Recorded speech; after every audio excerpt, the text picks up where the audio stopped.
এবারে আপনাদের বৈজ্ঞানিক দৃষ্টিকোণ থেকে বলি, আমি এমনটা মনে করি না যে অ্যাডলফ হিটলার তার খাবারের কারণেই এমন হয়ে ৬০ লক্ষ ইহুদি মেরেছিল, এমন কোনো কথা বলছি না। আর সেটা ভেজ না নন ভেজ সে ব্যাপারে আমার খুব একটা আগ্রহ নেই, কারণ একজন ডাক্তার হিসেবে আমি জানি এটা গুরুত্বহীন। অন্য কোনো কারণে প্রভাবিত হয়ে হিটলার এই কাজটা করেছিল, যেটা একেবারে অমানবিক, খাবারের কারণে না। খাবার নিয়ে অনেক রিসার্চ, আমেরিকায় একটা রিসার্চ করা হয়েছিল, এক গ্রুপ স্টুডেন্ট যারা পুরোপুরি নন ভেজ, আরেক গ্রুপ স্টুডেন্ট যারা ভেজিটেরিয়ান, পুরোপুরি ভেজ। সেখানে দেখা গেল যে সেই স্টুডেন্টরা যারা নন ভেজ খায় তারা কম হিংসাত্মক আর অনেক সামাজিক। তবে এটা একটা রিসার্চ, এটা প্রমাণিত সত্য না। এই উদাহরণটা দিয়ে আমি কখনোই বলবো না যে নন ভেজ খাবার যারা খায় তারা শান্তপ্রিয় হবেন না। আমি একজন ডাক্তার, একজন মেডিকেল ডাক্তার, এছাড়া এই বিতর্কে একজন উকিলের কাজও করছি আমি। এগুলো রিসার্চ, তবে এই রিসার্চগুলো বৈজ্ঞানিক সত্য না। মিস্টার রাশমি ভাই জাভেরি যা বলেছেন তার বেশিরভাগ কথাই বিভিন্ন রিসার্চের উপর, বৈজ্ঞানিক সত্য নয়। এমন কোন মেডিকেল পাঠ্য বই পাবেন না যেটা বলছে যে নন ভেজ খাবার নিষিদ্ধ করে দেওয়া উচিত, একটা পাবেন না। এগুলো সবই রিসার্চ, আমি যেমনটা বললাম সেরকমই কিছু রিসার্চ। উনি বললেন যে ভেজ খাবার খেলে আপনি বেশি বুদ্ধিমান হবেন, তারপর উনি অনেক নাম বললেন, অ্যালবার্ট আইনস্টাইন, আইজ্যাক নিউটন ইত্যাদি ইত্যাদি। যদি আপনি শান্তিতে যারা নোবেল জিতেছে তাদের দেখেন বেশিরভাগই নন ভেজ, বেশিরভাগ। বর্তমানে অ্যানিম্যাল বিহেভিয়ারাল সায়েন্টিস্ট তারা বলেন যে মাংসাশী প্রাণীরা তৃণভোজীদের তুলনায় অনেক বেশি বুদ্ধিমান, কারণ তাদের শিকার ধরতে হয়। যদি সে বুদ্ধিমান না হয় শিকার ধরবে কেমন করে? তবে আমি এখানে এমন কথা বলবো না যে ননভেজ খাবার খেলে আপনি অনেক বেশি বুদ্ধিমান হবেন, কারণ এই ব্যাপারগুলোর সাথে মানুষ জাতির কোনো সম্পর্ক নেই। মানুষকে তার খাবার অবশ্যই প্রভাবিত করে, তবে এই যুক্তিটা অপ্রাসঙ্গিক, এখানে এটা অপ্রাসঙ্গিক। উনি আরো অনেক যুক্তি দেখালেন, সেগুলো এখানে গুরুত্বহীন। অনেকেই এমন কথা বলে থাকেন যে ননভেজ খাবার খেলে শক্তি বাড়বে, কথাটা ভুল। এই কথাটা মেডিকেলের অনেক পাঠ্য বইতেই লেখা আছে যে ননভেজ খাবার স্বাস্থ্যের জন্য ভালো, কিছু রোগও হতে পারে, সেগুলো প্রতিরোধ করা যায়। প্রোটিনের ব্যাপারটা নিয়ে পরে বলছি। উনারা এটার বিরুদ্ধে বলতে গিয়ে তখন উদাহরণ দিচ্ছেন একজন যদুনাথ সিং নায়েকের। আপনারা কেউ এই নামটা শুনেছেন? যদুনাথ সিং নায়েক একবার আর্মিতে, এই বইটাতে আছে vegetarian or non vegetarian choose yourself, লিখেছেন গোপীনাথ আগরওয়াল। যদুনাথ নায়েক একজন ভেজিটেরিয়ান হয়েও কুস্তিতে হারিয়েছেন দুজন নন ভেজকে, সেজন্য ভেজ খাবার খেলে আপনার শক্তি বাড়বে। এখানে উত্তর দিতেও আমার লজ্জা লাগছে, আসলেই লজ্জা লাগছে। এটা সবাই জানে যে ওয়ার্ল্ড রেসলিং এর টাইটেল হোল্ডাররা, তাদের মধ্যেও কিছু ভেজিটেরিয়ান আছেন, কিন্তু আপনি যদি সবাইকে দেখেন তাদের প্রায় সবাই টাইটেল হোল্ডাররা কুস্তিগির, তারা ননভেজ। বডি বিল্ডিং এর জন্য যাকে পৃথিবীর সবাই চেনে সে কে? Arnold Schwarzenegger. 13 বার সে ওয়ার্ল্ড টাইটেল পেয়েছে, 7 বার মিস্টার অলিম্পিয়া, 5 বার ইউনিভার্স, আর 1 বার মিস্টার ওয়ার্ল্ড। সে কি ননভেজ না veg? Non veg. Boxer Muhammad Ali Cassius Clay non veg, Mike Tyson তিনিও ননভেজ। ননভেজ খাবার খেলে আপনার শক্তি বাড়বে, এটা বৈজ্ঞানিক সত্য। আর এ কারণেই আপনারা দেখবেন কোন লোক যখন সুস্থ হতে থাকে ডাক্তার তাকে বলে ননভেজ খাবার খেতে। ননভেজ খেতেই হবে এমন না, তবে খেলে ভালো ইত্যাদি, এসব নিয়ে পরে বলবো। এই বইতে একটা উদাহরণ আছে একজন কুস্তিগিরের, প্রফেসর রামমূর্তি। আমি আগে নামটাও শুনিনি। এই লোকটাকে বিশ্ববিখ্যাত কুস্তিগির। আপনারা কি কেউ এই কুস্তিগিরের নাম শুনেছেন? প্রফেসর রামমূর্তি? কেউ শুনেননি? বিশ্ববিখ্যাত। এই খবর আপনারা কোত্থেকে পান? বিশ্ববিখ্যাত। তারপর আরো লেখা আছে যে পরমজিৎ সিং লন্ডনে একজন ভেজিটেরিয়ান, দিনে 2000 বার স্কিপিং করতে পারেন, সেজন্য ভেজিটেরিয়ান হলে আপনি অ্যাথলেট হতে পারবেন।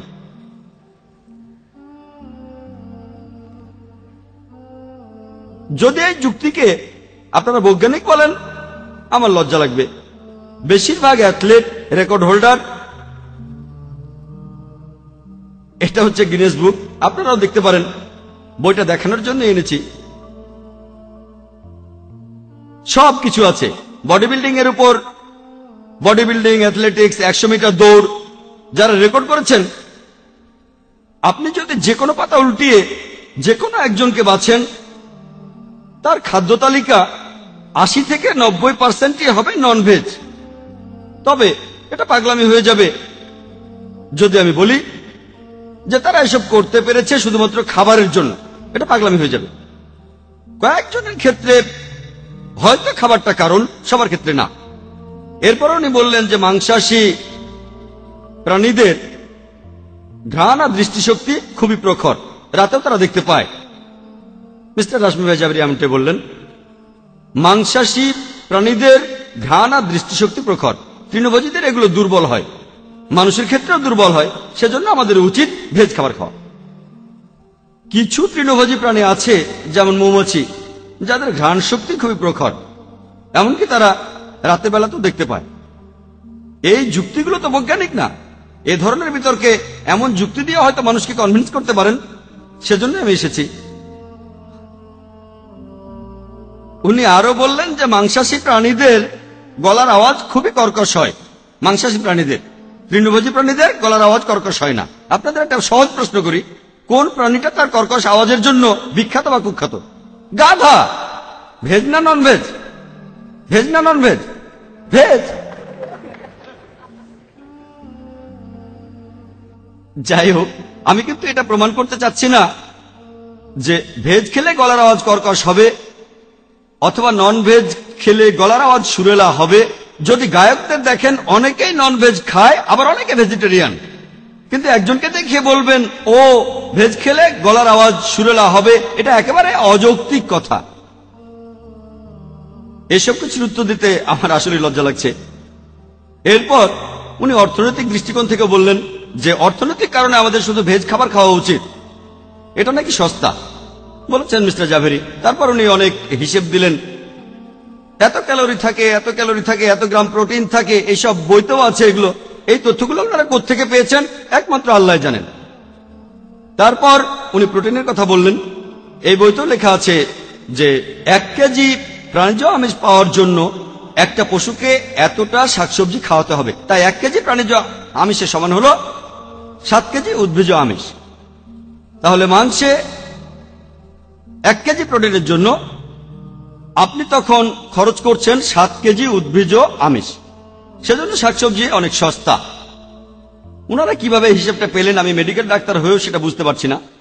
এত কেজি খাবার না এত কেজি প্রোটিন। আর যদি আমি একমত হয়ে আছে মেনে নিলাম, যখন তর্কের খাতিরে বলছেন 2 + 2 = 5, আমি মেনে নিয়ে আপনাকে বলবো এই নেন 2 টাকা, আরো 2 টাকা, এবার 5 টাকা দেন। এই যে 2000 টাকা, আরো 2000 টাকা, এবার 5000 টাকা দেন। একইভাবে আমি হিসেবগুলো সব মেনে নিলাম। তারপর আমি বলি যে এই ভেজদের উচিত আমাদের নন ভেজদের ধন্যবাদ দেয়া। কেন জানেন? কারণ আমরা যদি এই পশুদের না মারতাম, হয়তো সেটা 5-10 বছর বাঁচত, আর সেই সময়ে সেই পশুটা প্রায় 7-8 জন মানুষের প্রয়োজনীয় শাকসবজি সব খেয়ে শেষ করে ফেলত। আমাদের ধন্যবাদ দেবেন, কারণ আমরা এই পশুদের খেয়ে আপনাদের শাকসবজি বাঁচিয়ে দিয়েছি। এরপর উনি আরো কিছু হিসেব করে দেখালেন, কোত্থেকে পেয়েছেন আমি জানি না। 1:14, যে পশুচারণ ক্ষেত্রে আমরা যদি শাকসবজি চাষ করি তাহলে আরো 14 গুণ বেশি লোক খেতে পারবে। এছাড়া উনি বলেছেন যে 1 টন মাংস প্রস্তুত করতে যে পরিমাণ জমি লাগে, সেখানে শাকসবজি লাগালে খাওয়াতে পারবেন 5টা পরিবারকে। 1 টন মাংস সমান হলো 10 বা 20 টন শাকসবজি। আর পশুচারণের জমিতে চাষ করলে চলতে পারবে গড়ে 5টা পরিবার। আগের যুক্তি দিয়ে উত্তরটা দেওয়া যায়। এছাড়াও বলি, আইডিওলজিক্যাল ভেজিটেরিয়ান তারা এটা বুঝতে পারে না যে গবাদি পশু সেই জমিতেই ঘুরে বেড়ায় যেটা চাষাবাদ করার উপযোগী নয়। তারা সেই সব গাছ খায় যেগুলো মানুষ হজম করতে পারে না, যেমন খড় আর বিচালি। খড় খায়, তারা এমন গাছ খায় না যেটা মানুষ হজম করতে পারে। হ্যাঁ, সেগুলো খেতে পারে, কিন্তু যখনই তার জমিতে ঢোকে তখনই কৃষক স্বাভাবিকভাবেই তাদের সেখান থেকে তাড়িয়ে দেয়। তাহলে লোকসান বলছেন কেন? এছাড়াও অনেক দেশে অতিরিক্ত শাকসবজি হয়, সেগুলো পশুদের খাওয়ানো হয়। এমন কিছু যাযাবর সম্প্রদায়ের মানুষ আছে যারা তাদের গবাদি পশুদের চারণ ক্ষেত্র হিসেবে সাধারণত অনুর্বর জমিকে বেছে নেয়। পশুগুলো সেই গাছ খায় যা মানুষ খেতে পারে না, মানুষ পশুগুলোকে খায়, পশুও টিকে থাকে, মানুষও তখন টিকে থাকে। জাতিসংঘের একটা রিপোর্ট অনুযায়ী পৃথিবীতে যে পরিমাণ জমি আছে তার আনুমানিক 23% আমরা অনেক কিছু বানিয়েছি, 23% হলো বন জঙ্গল। 10%-এরও কম জমিতে চাষাবাদ হয়। বাকি যে 45% থাকে তার বেশিরভাগই চাষাবাদের জন্য ব্যবহার করা হয়। সেগুলো কাজে লাগাচ্ছেন না কেন? কেন পশুদের খাবারগুলো কেড়ে নিচ্ছেন? ওদেরও তো জীবন আছে, ওদের বাঁচতে দেন, খেতে দেন, এতে বাধা দিচ্ছেন কেন? আজকে যদি আমরা গবাদি পশু খাওয়া বন্ধ করে দেই তাহলে কি হবে? বুঝতে পারছেন কি হবে? পৃথিবীতে গবাদি পশুর সংখ্যা অনেক বেশি বেড়ে যাবে, অনেক বেড়ে যাবে। আমি এটা জানি যে মানুষেরা তাদের খাবারের জন্য পশুপালন করে, অর্থাৎ নিয়ম মেনে মানুষ এই পশু পাখির সংখ্যা বাড়ায়। ধরেন আমি মেনে নিলাম যে আজ থেকে সব ননভেজ লোকই আর মাংস খাবে না, তাদের খাবারের জন্য পশুদের হত্যা করবে না। তারপরও তাদের সংখ্যা বাড়বে। কেন জানেন? মানুষ গত কয়েকশো বছরে দেখেন আমাদের সংখ্যা বাড়ছে। যতই পরিবার পরিকল্পনা করি না কেন, আমরা যত জন্ম নিয়ন্ত্রণ করি না কেন, তারপরও আমাদের সংখ্যা বাড়ছে। গবাদি পশুর জন্ম নিয়ন্ত্রণ তো কোনো পদ্ধতিই নেই, আর তারা মানুষের চাইতে বেশি সন্তান প্রসব করে থাকে। 5, 6, 8 মাসে জন্ম দেয়, মানুষের বেশি সময় লাগে। গবাদি পশু দ্রুত বাড়ে। পশুপালন করা আর পশুর মাংস খাওয়া বাদ দিলেও কয়েক দশকের মধ্যেই তখন শুধু মানুষের সংখ্যায় বেশি থাকবে না, পশুর সংখ্যাও বেড়ে যাবে। এটার সমাধান করবেন কিভাবে? মিস্টার জাবেরি এখানে খাদ্যের উপাদান নিয়ে কথা বললেন। সময় পেলে এ প্রসঙ্গে পরে আমি কথা বলবো। আমি এখন একটা উদ্ধৃতি দেব ডক্টর জর্জ আরকারের। শুধুমাত্র এই কথাটা দিয়েই মিস্টার জাবেরির স্বাস্থ্য বিষয়ক সব কথার উত্তর দেওয়া যায়। ডক্টর জর্জ আরকার, তিনি নিউট্রিশনের উপর একজন প্রফেসর আছেন ইউনিভার্সিটি অফ টেক্সাসে। ওনার পদমর্যাদা কেন বলছি সেটা পরে বুঝতে পারবেন। এই লোকগুলোই খাবারে জালিয়াতিগুলো ধরেন, খাবারের বিভিন্ন জালিয়াতিগুলো এরাই ধরে থাকেন। তিনি বলেছেন খাদ্য আর বিভিন্ন রোগের উপর বই লিখেছেন এমন লেখকদের প্রায় সবাই তারা এমন কিছু কথা লেখেন যেগুলো অপরীক্ষিত, দুর্বলভাবে পরীক্ষিত, অপ্রমাণিত, অস্বাভাবিক বা ভুল প্রমাণিত। কথাটা আবার বলছি, ডক্টর জর্জ আরকার বলেছেন খাদ্য আর বিভিন্ন রোগের উপর বই লিখেছেন এমন লেখকদের প্রায় সবাই তারা এমন কিছু কথা লেখেন যেগুলো দুর্বলভাবে পরীক্ষিত, অপ্রমাণিত, অস্বাভাবিক বা ভুল প্রমাণিত। হাতে সময় কম, আমি আরেকটা উদ্ধৃতি দেব যেটা বলেছে American council on science and health. বিশেষজ্ঞদের কথারই উদ্ধৃতি দেব। এই রিসার্চের মতামতগুলো এগুলো বৈজ্ঞানিক সত্য না। এই রিসার্চের ফলাফল যে অমুক কারণে অমুক রোগ হয় এ কথাটা সত্যি, তবে রোগ প্রতিরোধ করা যায়। এখানে যেসব কথা বলা হয়েছে সেগুলো মাত্র একজন লোকের রিসার্চের ফলাফল। আপনি পিএইচডি করলে আপনিও এমন রিসার্চ করবেন, সেগুলোও ছাপা হবে, তবে এখানে গুরুত্ব নেই। American council of science and health বলছে একজন মানুষকে স্বাস্থ্যকর খাবারের জন্য মাংস জাতীয় খাবার বাদ দিয়ে শাকসবজি খাওয়ার প্রয়োজন নেই। আজকের টপিক এটা না যে ভেজ আর ননভেজ কোন খাবারটা স্বাস্থ্যকর। টপিক হচ্ছে ননভেজ মানুষের জন্য অনুমোদিত না নিষিদ্ধ। আমি এবারে মিস্টার জাভেরির কাছে পয়েন্ট দিয়ে কিছু কথা বলছি যাতে তিনি সহজে উত্তর দিতে পারেন। 1 নম্বর পয়েন্ট, পৃথিবীতে এমন একটাও প্রধান ধর্ম পাবেন না যেটা মানুষকে ননভেজ খাবার খেতে পুরোপুরি নিষেধ করেছে। 2 নম্বর পয়েন্ট, ভৌগোলিক অবস্থান। যেমন উত্তর মেরু, এস্কিমোরা এতদিন কিভাবে খাবার জোগাড় করেছে, শাকসবজি পৌঁছাতে পারলেও তার দাম হবে অনেক বেশি। 3 নম্বর পয়েন্ট, যদি সব জীবনে পবিত্র হয় তাহলে আপনার গাছ হত্যা করেন কেন? তাদেরও তো জীবন আছে। 4 নম্বর পয়েন্ট, গাছপালা ব্যথা অনুভব করে। 5 নম্বর পয়েন্ট, যদিও মেনে নিচ্ছি গাছের 2টো ইন্দ্রিয় কম, তবে 2টো ইন্দ্রিয় কম আছে বলে তাকে হত্যা করা যাবে এটা অযৌক্তিক। এরপর 6 নম্বর পয়েন্ট, 100 জন মানুষকে খাওয়াতে গিয়ে একটা পশুর জীবন নেওয়াটাই ভালো, এজন্য 100টা গাছের জীবন কেড়ে নেওয়া সেটা ভালো না। 7 নম্বর পয়েন্ট, ওনার প্রত্যেকটা যুক্তিকেই খণ্ডন করা যায়। প্রসব বেদনা, কিডনি, HCl, মুখের লালা, রক্তে পিএইচ এর উপস্থিতি অথবা লিপোপ্রোটিন। 8 নম্বর পয়েন্ট, মানুষের মুখের দাঁতগুলো বহুভোজী প্রাণীদের মতো, আমরা ভেজ নন ভেজ দুটোই খেতে পারি। 9 নম্বর পয়েন্ট, আমাদের পাকস্থলী ভেজ আর নন ভেজ দুটোই হজম করতে পারে, এটা আমি বৈজ্ঞানিকভাবে প্রমাণিত করেছি, এনজাইম সাহায্য করে।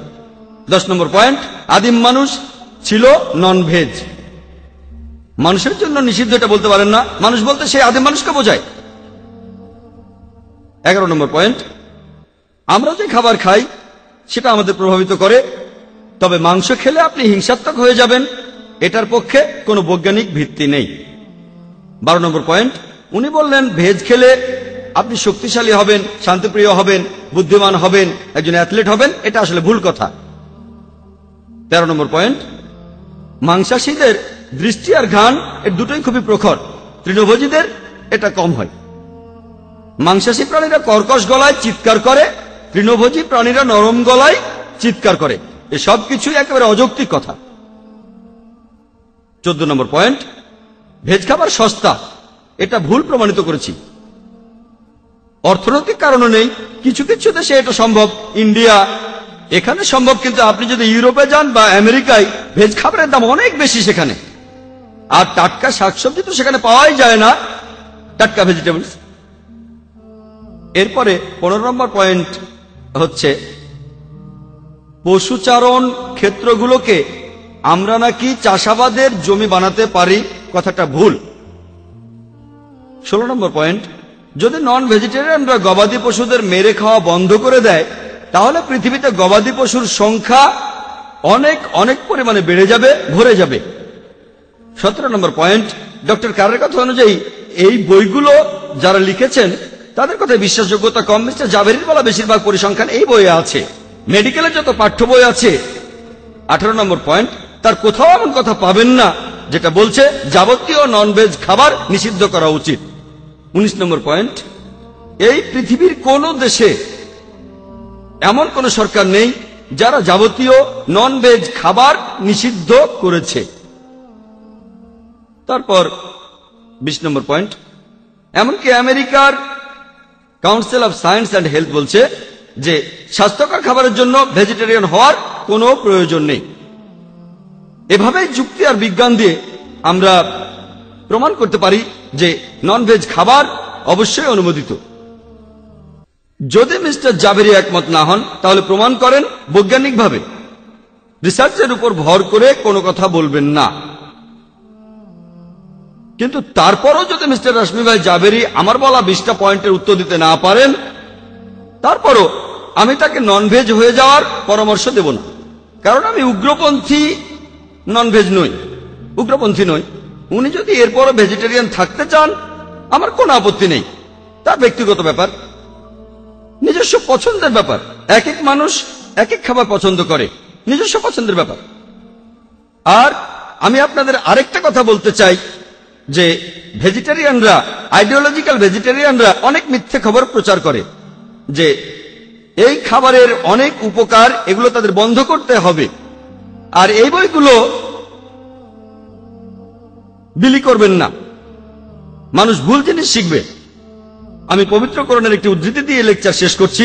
সূরা নাহলের 125 নম্বর আয়াতে উল্লেখ করা হয়েছে, উদু ইলা সাবিলি রাব্বিকা বিল হিকমা ওয়াল মাউইজাতিল হাসানা ওয়াজাদিলহুম বিল্লাতি হিয়া আহসান। মানুষকে তোমার প্রতিপালকের কথা আহ্বান করো, হিকমত ও সদুপদেশ দ্বারা তাদের সাথে তর্ক করো আর তাদের যুক্তি দেখাও সবচেয়ে উত্তম ও গ্রহণযোগ্য পন্থায়। ওয়া আখির দাওয়ানা আলহামদুলিল্লাহি রাব্বিল আলামিন।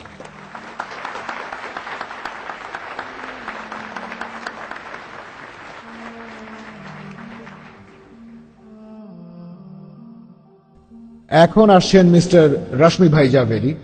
ডক্টর জাকিরের কথার উত্তরে উনি এখন লেকচার দেবেন। লেডিস এন্ড জেন্টলম্যান, মিস্টার রশ্মি ভাই জাভেরি।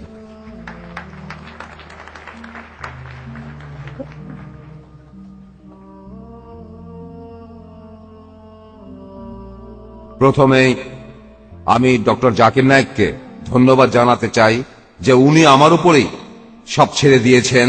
আমি যদি ভেজিটেরিয়ান হয়ে থাকতে চাই থাকতে পারবো। আপনাকে অনেক ধন্যবাদ। আমি অনুরোধ করব কোঅর্ডিনেটরকে যে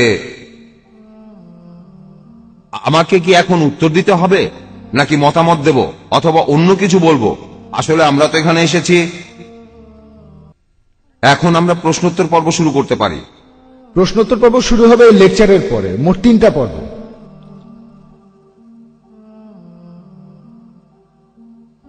হ্যাঁ মিস্টার জাভেরি, আপনি শুরু করেন। আচ্ছা, আমাদেরকে এখানে কোঅর্ডিনেটরের কথা অবশ্যই মেনে চলতে হবে, তাই আমি এখানে ডক্টর জাকির এই নিয়মেই বলছেন। না, সমস্যা নেই, আমিও মেনে চলবো।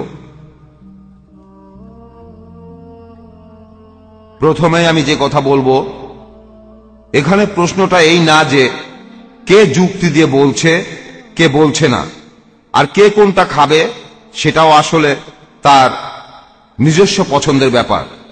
আমি এই কথা আগেও আপনাদের বলেছিলাম, সবকিছুই আপেক্ষিক।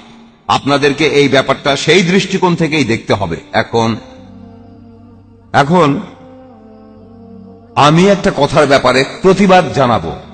ডক্টর জাকিরের বলা কথার প্রতিবাদে যে কোনো ধর্মই ননভেজ খাবারকে নিষিদ্ধ করেনি। আমি একজন বিশেষজ্ঞ, তাই বলতে পারবো কথাটা ঠিক না। আমি এমএ পড়েছি জৈন ধর্মের উপরে। জৈন ধর্ম ননভেজ খাবার নিষিদ্ধ করেছে। প্রভু মহাবীর আর আমাদের 24 জন তীর্থঙ্কর, তারা সবাই ননভেজ খাবারকে নিষিদ্ধ করেছেন। আমি মহাবীরের বেশ কিছু কথা আপনাদের বলেছি। এছাড়াও আমি আপনাদের বলেছি ডক্টর অর্নিশের কথা।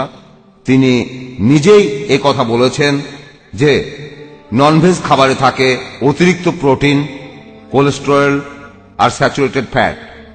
সেজন্যই ডক্টর অর্নিশ বলেছেন সুস্বাস্থ্য নিয়ে শান্তির সাথে বাঁচতে চাইলে আমাদের সবাইকে শাকসবজি জাতীয় খাবারই খেতে হবে। এখন আপনি বললেন যে গাছপালারও জীবন থাকে। এটা শুধুমাত্র স্যার জগদীশচন্দ্র বসুই বলেননি, প্রভু মহাবীর তিনি এই কথা 2500 বছর আগে বলেছেন। শুধু গাছই নয়, বাতাস, পানি, আগুন, ভূত্বকের বিভিন্ন উপাদান সবকিছুরই জীবন আছে। তিনি কখনো এই কথা বলেননি যে তোমরা টিকে থাকার জন্য প্রকৃতির এইসব জীবদের হত্যা করো।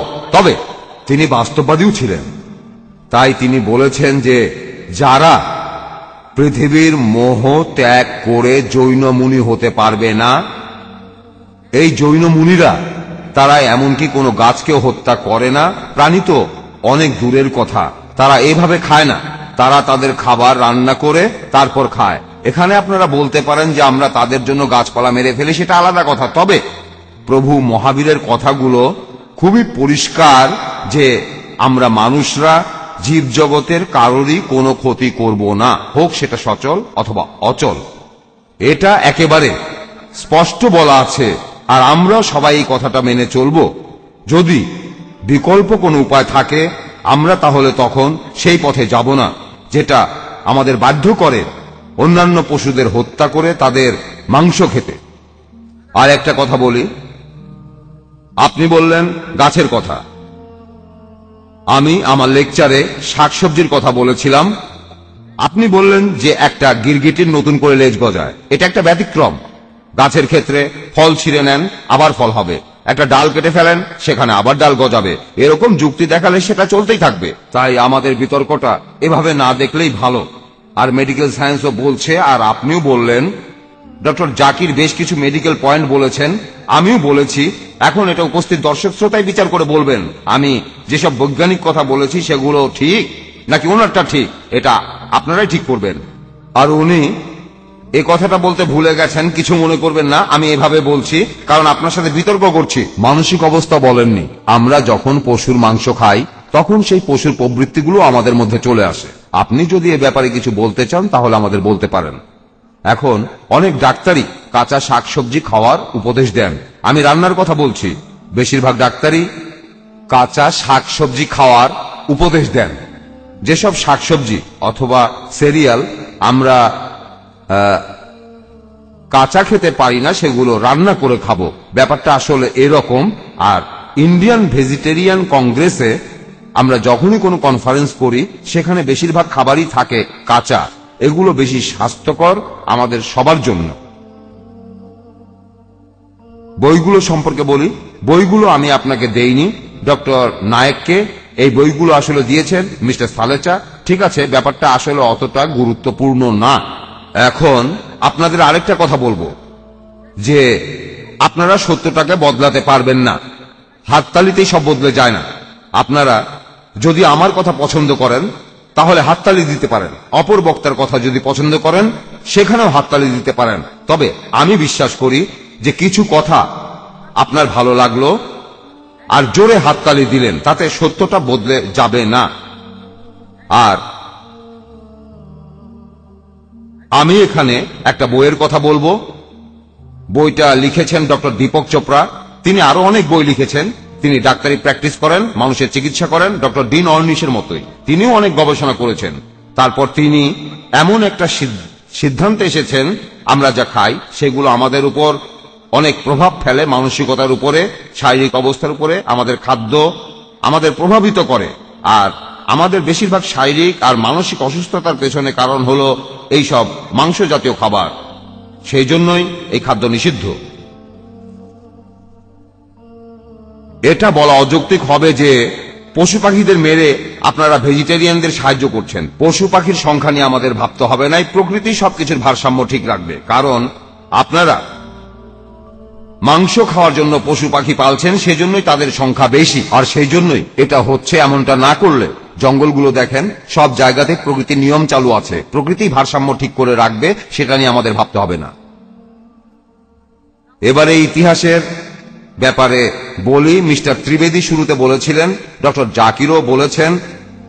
আমি আপনাদের জৈন ধর্মের ঐতিহাসিক দৃষ্টিকোণ থেকে বলতে পারি যে আমাদের ধর্মগ্রন্থগুলোতে একথা পরিষ্কারভাবে বলা আছে যে আগেকার দিনে প্রাগৈতিহাসিক সময়ে তখন যেসব মানুষ এই পৃথিবীতে ছিল তারা গাছের নিচে থাকতো আর গাছ থেকে তাদের সব চাহিদা পূরণ করত। বন্ধুরা, আমার হাতে আরো সময় আছে, কিন্তু আমি ব্যক্তিগতভাবে মনে করি আমাদের কোনো বিতর্কে যাওয়ার দরকার নেই। আমি তার বদলে এখন দর্শক শ্রোতাদের বিভিন্ন প্রশ্নের উত্তর দিতে চাই, ব্যাখ্যা করতে চাই। ধন্যবাদ।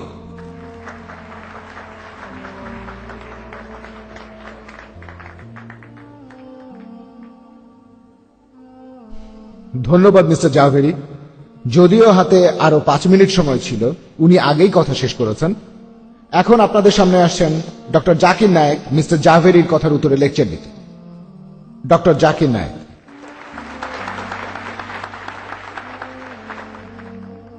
আলহামদুলিল্লাহ ওয়াসসালাতু ওয়াসসালাম আলা রাসূলিল্লাহ ওয়া আলা আলিহি ওয়া সাহবিহি আজমাইন, আম্মা বাদ।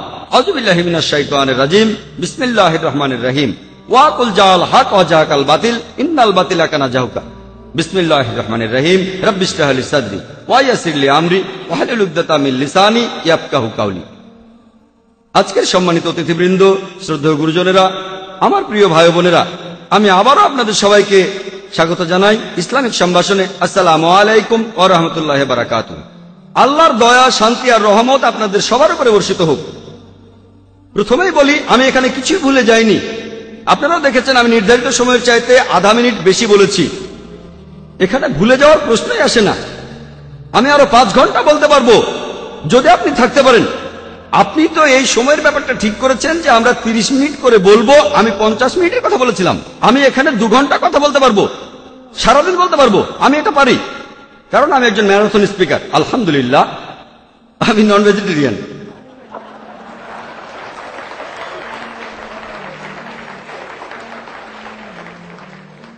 মিস্টার জাভেরির মতে আমি নাকি বলেছি কোন ধর্মই ননভেজকে নিষিদ্ধ করেনি। আমি কোন ধর্মের কথাটা বলিনি, বলেছি কোন প্রধান ধর্মই। এটা রেকর্ড করা আছে। প্রধান ধর্মের কথা বলেছি। জৈন ধর্ম কোন প্রধান ধর্ম না। আপনারা আমাকে যে বই দিয়েছেন সেখানে লেখা আছে ইন্ডিয়ায় জৈনরা জনসংখ্যার 0.4%, 0.4, 1% এরও কম। এটাকে প্রধান ধর্ম বলা যায়? শুধু ইন্ডিয়ার প্রেক্ষাপটে দেখেন, পৃথিবীর কথা বাদ দিলাম, সামান্য। আমি সব কথা স্পষ্ট করে বলেছি। জৈন ধর্ম নিয়েও আমি কথা বলতে পারি, কিন্তু কোঅর্ডিনেটর আমাকে অনুমতি দেবেন না। আমি শুধু টপিকটার উপরে বলবো। জৈন ধর্ম নিয়েও কথা বলতে পারি। আমি বিভিন্ন ধর্মের উপর একজন ছাত্র। এক্সকিউজ মি ভাই, লেকচারের মধ্যে কথা বলবেন না। ভাই বলছেন আমি নাকি এমনটা বলিনি। আপনারা ভিডিও ক্যাসেটটা চালিয়ে দেখতে পারেন। পৃথিবীতে এমন একটাও প্রধান ধর্ম পাবেন না যেটা মানুষকে ননভেজ খাবার খেতে পুরোপুরি নিষেধ করেছে। ভিডিও ক্যাসেটটাতে দেখবেন। প্রশ্নোত্তরের সময় বলবেন। প্লিজ বিরক্ত হবেন না। ভেজ খাবার তো আপনাকে সংযমী বানাবে। মিস্টার রাশমি ভাই জাভেরি বললেন আমি নাকি পশুর প্রবৃত্তি নিয়ে কোনো কথা বলিনি। আমি এ ব্যাপারে বলেছি, আপনি বোধহয় খেয়াল করেননি। বলেছি আমরা ছাগল ভেড়ার মতো শান্ত প্রাণী খাই, সেজন্য আমরা শান্তিপ্রিয়। তাই আমি আপনাদের সামনে কথা বলতে এসে প্রথমেই বলি সবার উপর শান্তি বর্ষিত হোক। এরপরে উনি বললেন আমি ডক্টর ডিন অর্নিশের কথা বলিনি।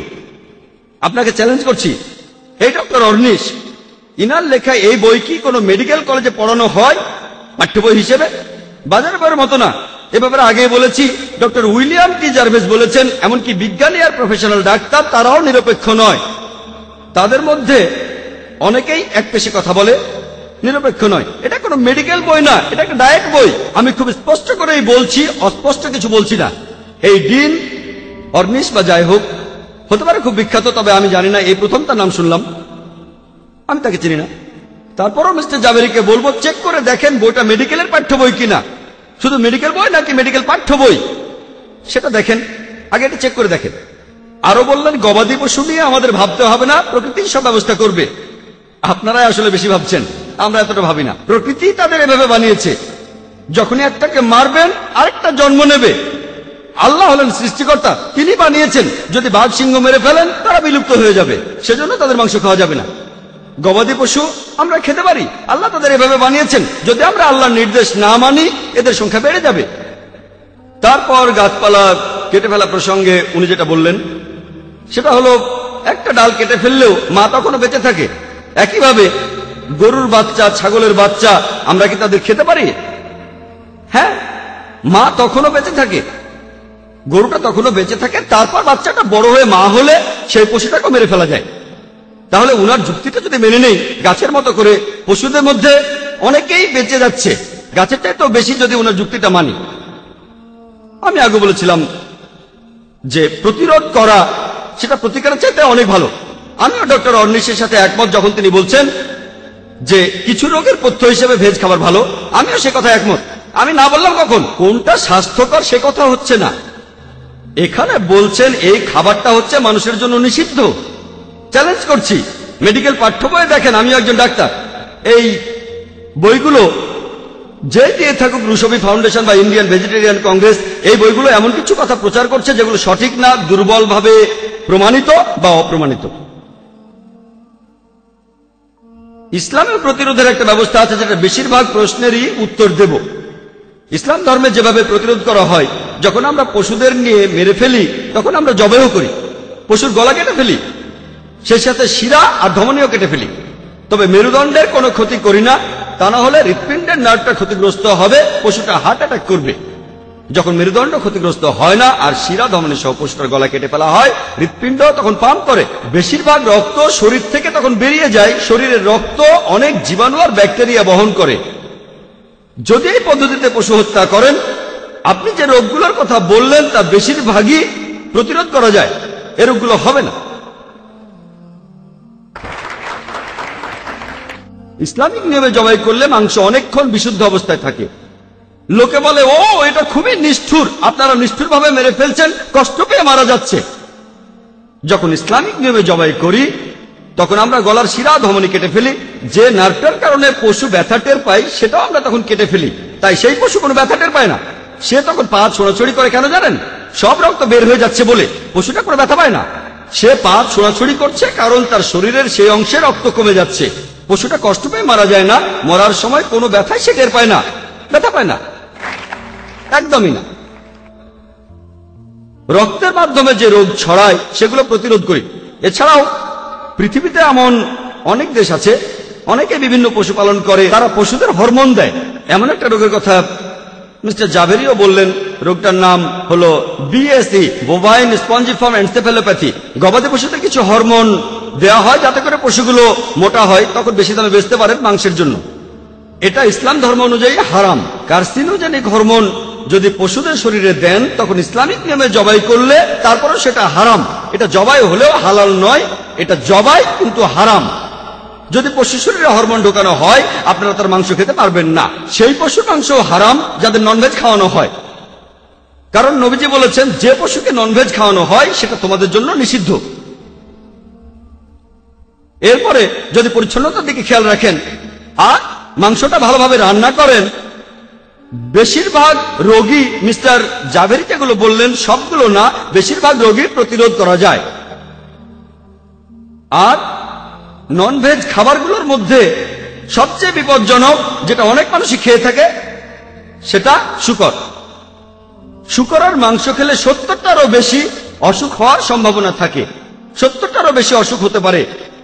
আর এই রোগের একটা হচ্ছে ইসকেমিক হার্ট ডিজিজ। মিস্টার জাভেরিও বলেছেন, কারণ শূকরের শরীরে মাংসের তুলনায় চর্বির পরিমাণ অনেক বেশি থাকে। এই চর্বি গিয়ে জমা হয় শূকরের চামড়ার নিচে, এতে করে বিভিন্ন রোগ হয়, যেমন হাইপারটেনশন। আর এই কারণে পবিত্র কোরআনে 4টি জায়গায় বলা হয়েছে, সূরা বাকারার 173 নম্বর আয়াতে বলা হয়েছে, সূরা মাইদা 3 নম্বর আয়াতে বলা হয়েছে, সূরা আনামের 145 নম্বর আয়াতে বলা হয়েছে এবং সূরা নাহলের 115 নম্বর আয়াতে বলা হয়েছে, হারামা আলাইকুমুল মাইতাতা ওয়াদ দামা ওয়া লাহমাল খিনজির ওয়া মা উহিল্লা লিগাইরিল্লাহ বিহি। তোমাদের জন্য হারাম খাদ্য হলো মৃত জন্তু, রক্ত, শূকরের মাংস খাওয়া এবং যেটা জবাই করার সময় আল্লাহর পরিবর্তে অন্যের নাম নেওয়া হয়, এগুলো হারাম। সেজন্য আমরা এগুলো খাই না। এভাবে আমরা বিভিন্ন রোগকে প্রতিরোধ করি। পবিত্র কোরআনে সূরা তাহার 81 নম্বর আয়াতে উল্লেখ করা হয়েছে, তোমাদের যা দান করেছি তা হতে ভালো বস্তু আহার করো, তবে এ বিষয়ে সীমা লঙ্ঘন করো না। বেশিরভাগ রোগী মিস্টার রাশমি ভাই জাভেরি যেগুলো বললেন তার কারণ অতিরিক্ত খাওয়া। যদি অতিরিক্ত পরিমাণে ভেজ খাবারও খান অনেক রোগী হতে পারে। আমি কথা বলবো না যে ভেজ খাবার খাবেন না, আমি একজন ডাক্তার, আমি কোনো আইডিওলজিক্যাল বা উগ্রপন্থী ভেজিটেরিয়ান নই। যদি অতিরিক্ত খাওয়া বন্ধ করেন বেশিরভাগ রোগী প্রতিরোধ সম্ভব। ইসলামিক নিয়ম মেনে চলেন, ইসলামের নিয়মে জবাই করেন আর রক্ত বের করে দেন, কোনো হরমোন না দেন, মাংস ভালোভাবে রান্না করেন স্বাস্থ্যকর উপায়ে, শূকরের মাংস বাদ দেন, অতিরিক্ত না খান, বেশিরভাগ রোগী প্রতিরোধ করতে পারবেন। বেশিরভাগ উত্তরই এটাতে হয়ে যায়। তারপরে কিছু বাকি থাকে, সময় পেলে বা কেউ প্রশ্ন করলে তখন হয়তো সেটা বলবো। ওনারা এখানে শুধু বলছেন ভেজ খাবার স্বাস্থ্যকর, ওনারা এখানে বলছেন